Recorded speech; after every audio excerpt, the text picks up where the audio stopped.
Du er ikke dum. Du vet det. Du har tatt gode beslutninger i livet. Du har oppnådd ting du er stolt av. Du er i stand til å tenke klart og rasjonelt når situasjonen krever det. Og likevel har du tatt beslutninger du ikke forstår selv i ettertid. Du har sagt noe i sinnet du visste du ville angre på sekunder senere. Du har kjøpt noe du ikke hadde råd til og ikke trengte. Du har blitt i en situasjon langt lenger enn du burde, selv om alt i deg visste at det burde gå. Du har utsatt det viktige igjen og igjen til det ble en krise. Og etterpå har du stilt deg selv det samme spørsmålet som plager alle intelligente mennesker. Hvorfor i all verden gjorde jeg det? Jon Elster, norsk filosof, professor ved Columbia University i New York og en av vår tids skarpeste analytikere av menneskelig atferd, har svaret. Og det er ikke det svaret du forventer. Elster har brukt 10 år på å studere gapet mellom menneskelig intelligens og menneskelig atferd. Mellom det vi vet og det vi gjør. Mellom den personen vi ønsker å være og den personen vi faktisk er i øyeblikkene som teller. Og det han har funnet er ikke en teori om svakhet eller dumhet. Det er en dyp og presis analyse av hvordan den menneskelige psykologien er bygget, med alle dens iboende motsetninger og begrensninger. Hans konklusjon er like ubehagelig som den er befriende. Smarte mennesker tar dumme valg ikke til tross for intelligensen sin, men delvis på grunn av den. Og å forstå akkurat hvorfor det skjer er det første og viktigste steget mot å leve et klokere og mer autentisk liv. La oss begynne med det Elster kaller det fundamentale problemet med menneskelig rasjonalitet. Vi er ikke de rasjonelle aktørene som klassisk økonomi og tradisjonell filosofi lenge antok at vi var. Vi er ikke kalde kalkulatorer som veier fordeler mot ulemper og velger det objektivt beste alternativet. Vi er dypt emosjonelle, sosialt betingede, tidsmessig inkonsistente vesener som bruker rasjonalitet selektivt og ofte i tjeneste av konklusjoner vi allerede har bestemt oss for på et ikke-bevisst plan. Det er ikke en feil i designet, det er selve designet. Og jo smartere du er, jo bedre er det til å konstruere tilsynelatende rasjonelle begrunnelser for det emosjonelt drevne valget du allerede har tatt. Psykologer kaller dette motivated reasoning, motivert resonering. Elster gir det et filosofisk fundament. Det handler om at vi svært ofte ikke tenker oss frem til en konklusjon. Vi starter med konklusjonen og tenker oss bakover for å rettferdiggjøre den. Den intelligente personen er faktisk spesielt utsatt for dette, fordi intelligens i praksis betyr evnen til å konstruere overbevisende argumenter, og den evnen kan brukes til å konstruere overbevisende argumenter for nesten hva som helst. Du kan bruke din skarpe analytiske hjerne til å overbevise deg selv om at impulsivkjøpet var en fornuftig investering. At det giftige forholdet egentlig ikke er så ille. At grunnen til at det fortsatt ikke har begynt på det viktige prosjektet er en rekke ytre faktorer utenfor din kontroll. Intelligens uten selvkunnskap er ikke styrke. Det er et mer sofistikert selvbedrag. Sitatet fra Elsters arbeid som best fanger denne innsikten er hentet fra hans analyse av rasjonalitet og irrasjonalitet, der han skriver at mennesket er det eneste dyret som kan gi seg selv grunner for handlingene sine, men at dette ikke betyr at grunnene er de virkelige årsakene til handlingene. Dette er en setning verdt å stoppe ved å virkelig kjenne på. Du kan alltid finne en grunn. Du kan alltid konstruere en forklaring. Men forklaringen er svært ofte en rasjonalisering, en etterfølgende konstruksjon som rettferdiggjør det du allerede har bestemt å gjøre av helt andre grunner. Skillet mellom en ekte grunn og en rasjonalisering er en av de vanskeligste og viktigste distinksjonene i det selvreflekterende livet. Hvordan bruker du dette i hverdagen din? Den praktiske øvelsen Elsters innsikt peker mot er det vi kan kalle en 24-timers rasjonalitetstest. Neste gang du skal ta en viktig beslutning, om jobben, om forholdet, om en stor investering, og du merker at du allerede vet hva du vil gjøre og at du nå er i gang med å samle argumenter for det valget, stopp opp. Vent 24 timer. Ikke for å utsette beslutningen unødvendig, men for å gi det kjøligere, mer distanserte perspektivet en sjanse til å komme til orde. Spør deg selv neste dag, med friske øyne, er argumentene mine for dette valget ekte grunner, eller er de rasjonaliseringer for noe jeg vil av emosjonelle årsaker? Du vil oppdage at svaret noen ganger er ubehagelig, og nesten alltid verdifullt. Elster er også dypt opptatt av det han kaller akrasi, det filosofiske begrepet for viljesvakhet, det å gjøre noe man vet er feil eller skadelig. Dette er kanskje det mest universelle menneskelige fenomenet, og det som plager intelligente mennesker spesielt hardt, Nettopp fordi de er klare nok til å se hva de gjør mens de gjør det, og likevel ikke klarer å stoppe. Du vet at du scroller for lenge. Du vet at du spiser for mye.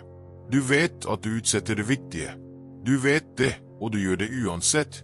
Og etterpå føler du ikke bare skuffelse over handlingen, men en dypere skuffelse over deg selv. Jeg visste bedre. Hvorfor klarte jeg ikke å handle deretter? Elsters analyse av akrasi er nøktern og presis. Han viser at viljesvakhet ikke primært er et moralsk problem, det er et strukturelt problem.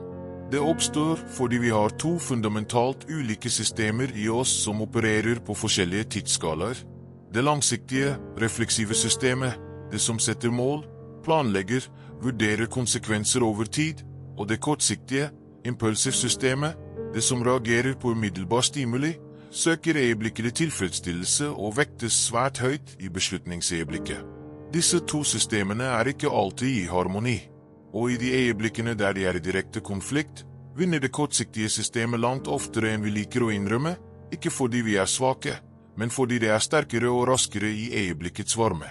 Den praktiske konsekvensen av dette er at kampen mot akrasi ikke kan vinnes med besluttsomhet alene. Du kan ikke bare bestemme deg for å ikke være viljesvak. Det er som å bestemme seg for å ikke bli sulten.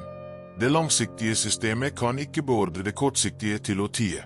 Det eneste som konsekvent virker, og dette er Elsters dypeste praktiske innsikt, er å endre strukturen i situasjonen slik at det kortsiktige systemet ikke lenger har tilgang til det vil ha.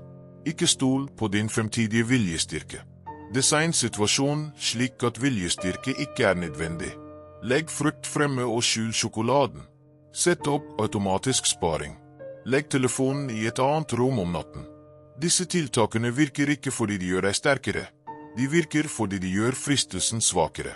Et annet avgjørende element i Elsters forståelse av dumme valg hos smarte mennesker er det han kaller sjødruer, en metafor fra Aesops fabel om reven som ikke når druene og bestemmer seg for at de sikkert var skjør uansett. I Elsters filosofiske bruk er sjødruer en beskrivelse av en svært vanlig psykologisk mekanisme. Vi tilpasser preferansene våre adaptivt til det som er mulig for oss, og begynner å tro at vi egentlig ikke ville hatt det vi ikke kan få. Det er en form for kognitiv selvbeskyttelse. Den smerter mindre enn å anerkjenne at vi vil ha noe vi ikke kan nå. Men den koster oss noe verdifullt, en ærlig relasjon til våre egne ønsker og ambisjoner. I norsk arbeidsliv og karriereliv er dette ekstremt gjenkjennelig. Du søkte ikke på den stillingen du virkelig ville ha, og du fortalte deg selv at du egentlig ikke hadde lyst på den jobben uansett, at den sikkert var stressende, at du er egentlig fornøyd der du er. Kanskje det er sant, men kanskje det er sjødruer? Kanskje du beskytter deg selv fra skuffelsen av et avslag ved å omskrive ønsket til noe du ikke vil ha. Den intellektuelle ærligheten Elster krever av oss er å skille mellom disse to tingene, genuin aksept og adaptiv preferansejustering. Det er ikke alltid lett, men det er alltid viktig. Prøv dette, tenk på noe du ønsket deg sterkt for noen år siden, en karrierevei, et forhold, et mål, som ikke gikk som planlagt. Hva tenker du om det nå? Føler du genuin fred med hvordan det gikk, eller har du omskrevet historien slik at det du ville ha plutselig ikke var noe å ville ha? Hvis du kjenner en svak uro når du stiller dette spørsmålet ærlig, er det sannsynligvis sjødruer. Å erkjenne det, ikke for å pegne seg selv, men for å gjenoppta kontakten med det man egentlig vil, er et av de frigjørende øyeblikkene Elsters filosofi kan gi deg. Elster analyserer også strategisk interaksjon, måten vi tar beslutninger i relasjon til andre mennesker, og viser at intelligente mennesker gjør en karakteristisk feil her, de overtenker. De modeller den andres tenkning, så modeller deres tenkning, så modeller den andres tenkning igjen, og ender opp i en spiral av strategisk kompleksitet som ofte fører til dårligere resultater enn en enklere og mer direkte tilnærming ville gitt. I forhandlinger, i romantiske relasjoner, i vennskap, den smarte personen kalkulerer, analyserer og strategiserer, mens den enkle og ærlige tilnærmingen, å si hva man faktisk vil og trenger, nesten alltid fungerer bedre. I norske parforhold og familieliv er dette svært relevant. Hvor mange konflikter eskaleres fordi begge parter er smarte nok til å konstruere overbevisende argumenter for sine egne posisjoner, men ikke ærlige nok til å si det enkle og vanskelige. Jeg er såret. Jeg trenger noe annet fra deg. Jeg vet ikke hva jeg vil. Elsters praktiske råd, implisitt i hans analyse, er å mistenke den strategiske kompleksiteten din i relasjoner. Når du merker at du planlegger hva du skal si, tenker på hvordan den andre vil reagere og justere meldingen deretter. Stopp.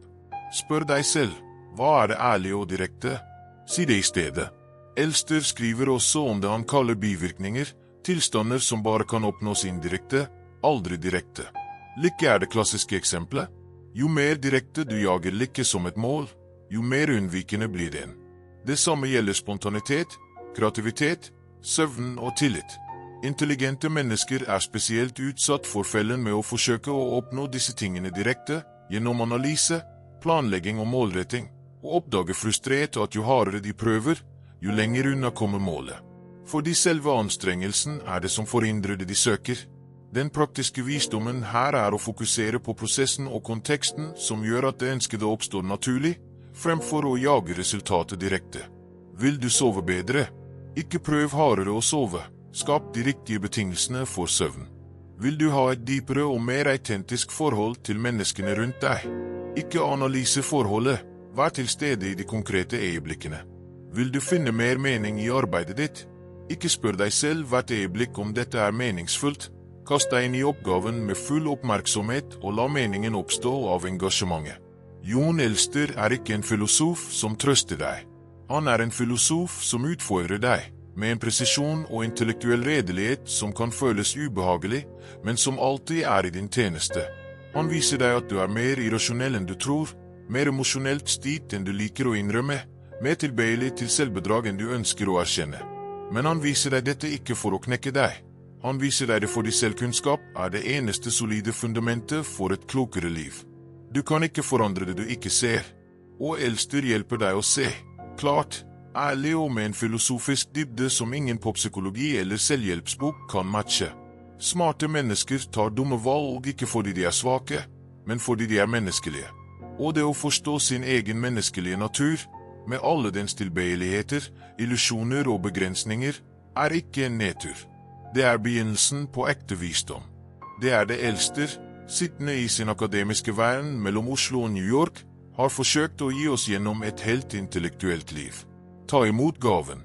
Trykk på kortet oppe til høyre nå og se neste video, der vi fortsetter å utforske filosofi som faktisk forandrer måten du tenker og lever på. Og hvis du ennå ikke har abonnert på kanalen, gjør det nå. Her lager vi dyp, praktisk filosofi for vanlige nordmenn hver uke, for deg som vil leve med mer bevissthet, mer ærlighet og mer klokskap. Vi ses i neste video.